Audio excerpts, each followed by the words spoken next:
मेरा वार्ड मेरी समस्या में आज बात करेंगे कोटा दक्षिण नगर निगम के वार्ड संख्या 49 की समस्या के बारे में। इस वार्ड में 11 पार्क है, लेकिन सभी पार्कों की दुर्दशा हो रही है।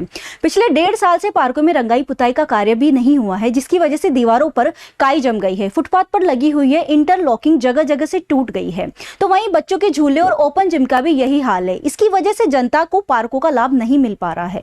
बारिश के बाद घास कटिंग भी नहीं कराई गई है, जिसकी वजह से जहरीले जीव जंतु का भी डर बना हुआ है। इस वजह से पार्कों में लोगों ने आना जाना भी कम कर दिया है। बारिश के दौरान फुटपाथ मिट्टी जमने से फिसलन हो गई और पार्क में घूमने आने वाले लोग गिरकर चोटिल भी हो रहे हैं। स्थानीय लोगों का कहना है कि इस संबंध में जनप्रतिनिधियों का अवगत कराया गया है और आवश्यक विकास कार्य करवाने की मांग की गई है। वहीं पार्षद कुलदीप प्रजापति का कहना है कि जनता की समस्या को देखते हुए कोटा विकास प्राधिकरण और नगर निगम को विकास कार्य करवाने के लिए मांग पत्र सौंपा गया है और शहर चलो अभियान में भी इस मुद्दे को उठाया है। वहीं स्थानीय विधायक को भी इस समस्या से अवगत कराकर विकास कार्य करवाने की मांग की गई है। प्रजापति का कहना है कि सरकार बदलने के बाद से ही इन पार्कों की दुर्दशा हो गई है। कई पार्कों में विकास कार्य पड़े हुए हैं तो कहीं पर कार्य भी शुरू नहीं हो पाया, जिसकी वजह से जनता को परेशानियों का सामना करना पड़ रहा है। अब यहाँ पर एक तो घास वगैरह ना बहुत ज़्यादा हो रही है और अपने साफ़ सफाई नहीं है प्रॉपर यहाँ पर, और कलर वगैरह भी नहीं है। अपने पेड़ों की छटाई टाइम पे नहीं है, तो ये मेंटेन होना चाहिए समय समय पर अपने पार्क। कब से मरम्मत नहीं हो पाई? इसको अपने 1.5 साल से ऊपर हो गया। मैं क्या फुटपाथ में से चलने पर जैसे फिसलनी हो जाती है, गिर जाता है। कोई जगह खड्डे भी पड़ रहे हैं। 2 बार तो मैं फिसल चुकी हूँ यहाँ पर। और बच्चों की जो झूला टूट रहा है, बच्चे खुद खेलने के लिए आते हैं, किस किस को मना करें।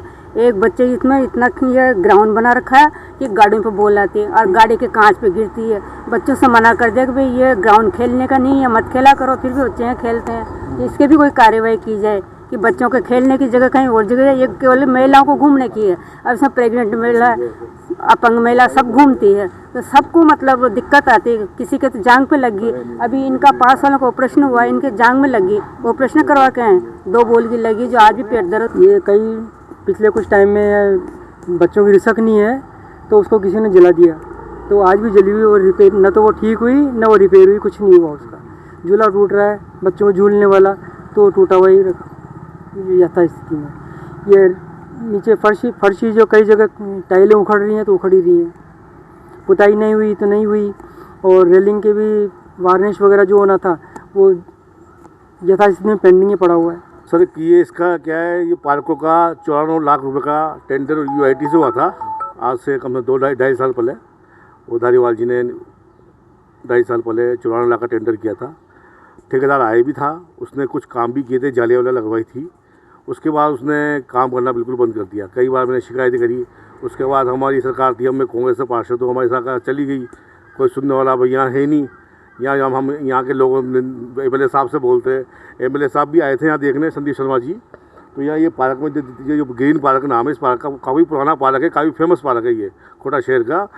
तो यहाँ पे क्या ये ओपन जिम जो लगा हुआ है, इसकी एक मशीन टूट गई थी, जिसके लिए इसका राजस्थान पत्रिका में भी फ़ोटो छपा था इस ओपन जिम का। उसके बावजूद भी ये मशीन आज तक ठीक नहीं हुई। उसको इस बात को कम से कम 6 महीने से ऊपर हो चुके हैं। पार्कों की प्रॉपर पुताई नहीं हो रही है। नगर निगम वालों ने हमें टेंडर देने से बिल्कुल मना कर रखा है। सरकार के पास पैसा है ही नहीं, कहते हैं हमारे पास पैसे नहीं है, कहाँ से पुताई कराएं। अब पार्कों की दशा आप खुद आज यहाँ पर आए हो, आपने देखा है कि पूरी दीवारें काली पड़ी हुई है, आधी की पेंटिंग हो रही है, आधी की बाकी है, सब जगह जंग लगे हुए हैं रेलिंगों के ऊपर। कितनी घास बढ़ी हुई है पार्क के अंदर। मिट्टी डालने का कार्य इसमें था, मेंटेनेंस का कार्य था। सारे पार्क मेरे वार्ड के अंदर 11 पार्क आते हैं, जिसमें famous park Radha Krishna park, उसकी भी स्थिति बहुत डाउन है। हनुमान पार्क की स्थिति डाउन है। सत्यनारायण पार्क की स्थिति डाउन है। रामेश्वर पार्क है जो उसकी स्थिति डाउन है। गंगोर पार्क की दशा आप देख लो। शिव पार्क की आप जाकर दशा देख लो। सारे पार्क इतनी बुरी स्थिति में है कि हम बता नहीं सकते हैं। ये यहाँ की जो जनता में जवाब मांगती है, पार्षद साहब क्या हो रहा है, क्या हो रहा है। हम क्या बोले इन सब है। हम न तो यहाँ हमें बजट दे रहे हैं, न कोई काम कर रहे हैं। के हम थक चुके हैं साहब।